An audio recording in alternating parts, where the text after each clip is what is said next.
ചെട്ടികുളങ്ങര ദേവീക്ഷേത്രത്തിൽ ദേവിയുടെ യാത്ര ചോദിപ്പും കൊടുങ്ങല്ലൂർ യാത്രാ ചടങ്ങും നടന്നു. അമ്മയുടെ യാത്ര പുറപ്പെടൽ ഭക്തർക്ക് വൈകാരികമായ അനുഭവം പകർന്നു. ചടങ്ങിന്റെ ദർശന പുണ്യം തേടി ഭക്തസഹസ്രങ്ങളാണ് ക്ഷേത്രത്തിൽ എത്തിയത്.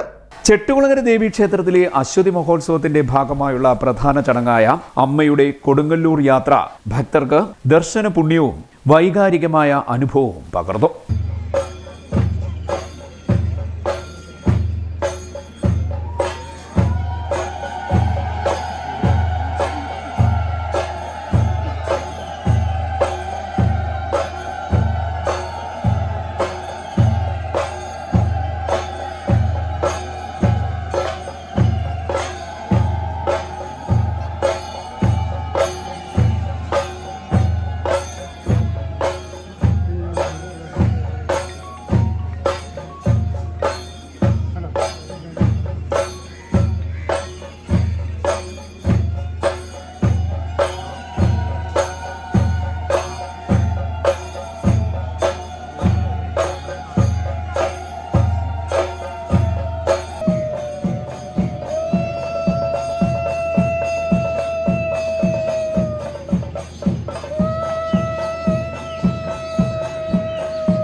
കൊടുങ്ങല്ലൂർ ദേവിയുടെ മകളാണ് ചെട്ടികുളങ്ങര ഭഗവതി എന്നാണ് വിശ്വാസം. മീനമാസത്തിലെ ഭരണിനാളിൽ ചെട്ടികുളങ്ങരയമ്മ കൊടുങ്ങല്ലൂരിൽ ചിലവഴിക്കുമെന്നാണ് വിശ്വാസം. ചെട്ടികുളങ്ങരയമ്മ കൊടുങ്ങല്ലൂരിലേക്ക് പോയിരിക്കുന്നതിനാൽ ബുധനാഴ്ച ചെട്ടികുളങ്ങര ക്ഷേത്രനട തുറക്കില്ല. വ്യാഴാഴ്ച കാർത്തിക നാളിൽ ദേവി മടങ്ങിയെത്തുന്നതോടുകൂടി ക്ഷേത്രം സജീവമാകും. അശ്വതി മഹോത്സവത്തിന്റെ ഭാഗമായി ചൊവ്വാഴ്ച രാവിലെ ഈരേഴത്തെക്ക്, കൈതത്തെക്ക്, ഈരേഴവടക്ക്, കൈതവടക്ക് കരകളിൽ പറക്കെഴുന്നള്ളത്ത് നടന്നു. പറയെടുത്ത ശേഷം ഈരേഴത്തെക്ക് ചെറുമാളിയേക്കൽ ഇറക്കിപ്പൂജയും നടന്നു. തുടർന്ന് മേനാമ്പള്ളിയിലെ അൻപൊലിക്കളത്തിൽ അൻപൊലി എഴുന്നള്ളത്തുണ്ടായി. തിരികെ കൈതത്തെക്ക് ചെട്ടിയാരേത്ത് ആലുമൂട്ടിലെത്തി അൻപൊലിയും പോളവിളക്കും നടത്തി. പുലർച്ചെ 2 മണിയോടെ ക്ഷേത്രത്തിന്റെ തെക്ക് ഭാഗത്ത് ഈരേഴത്തെക്ക് കരക്കാർ ഒരുക്കിയ പോളവിളക്കിന്റെ മുന്നിലെത്തി സേവ ദർശിച്ചു. തുടർന്ന് കൈതത്തെക്ക് കരയുടെ തിരുപ്പന്തക്കൂട്ടത്തിലേക്ക് പ്രവേശിച്ച് അവരെ കീഴ്പ്പെടുത്തി പോളവിളക്കുമായി തെക്കേ നടയിൽ എത്തുന്ന ചടങ്ങ് നടന്നു. പിന്നീട് ക്ഷേത്രത്തിന്റെ വടക്കേ നടയിലെത്തി ഈരേഴ വടക്ക് കരക്കാർ ഒരുക്കിയ പോളവിളക്കിന്റെ മുന്നിലെത്തി സേവ ദർശിച്ച് കൈതവടക്ക് കരയുടെ തിരുപ്പന്തക്കൂട്ടത്തിലേക്ക് പ്രവേശിക്കുന്ന ചടങ്ങ് നടന്നു. പോളവിളക്കിന്റെ ചുവട്ടിൽ നിന്നും എഴുന്നള്ളത്ത് ആരംഭിക്കുമ്പോൾ താലപ്പൊലിയും തീവട്ടിയും ആപ്പിണ്ടി തുള്ളുന്നവരുമെത്തി. ദാരിക നിഗ്രഹ കഥയിലെ ഭൂതഗണ സങ്കല്പമാണ് ആപ്പിണ്ടി തുള്ളൽ എന്നാണ് പറയുന്നത്. ദാരിക നിഗ്രഹത്തിനായി പോയ ഭദ്രകാളിക്ക് 26 കൈകളിൽ തീപ്പന്തവുമായി തുണ പോകുന്ന ഖണ്ഡാകർണ സങ്കല്പമാണ് പോളവിളക്കായി പറയുന്നത്.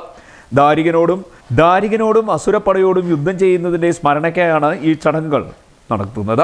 പോളവിളക്കുകളെ സ്വീകരിച്ച ശേഷം ക്ഷേത്രത്തിൻ്റെ പരിസരങ്ങളിലും കാഴ്ചക്കണ്ടത്തിലുമായി കുട്ടികൾ ഒരുക്കിക്കൊണ്ടുവന്നിരുന്ന കെട്ടുകാഴ്ചകളുടെ മുന്നിലെത്തി അനുഗ്രഹം ചൊരിഞ്ഞതിന് ശേഷം കൊടുങ്ങല്ലൂരമ്മയെ കാണാൻ പോകുന്ന ഏറെ വൈകാരികമായ യാത്ര ചോദിക്കൽ ചടങ്ങ് നടന്നു.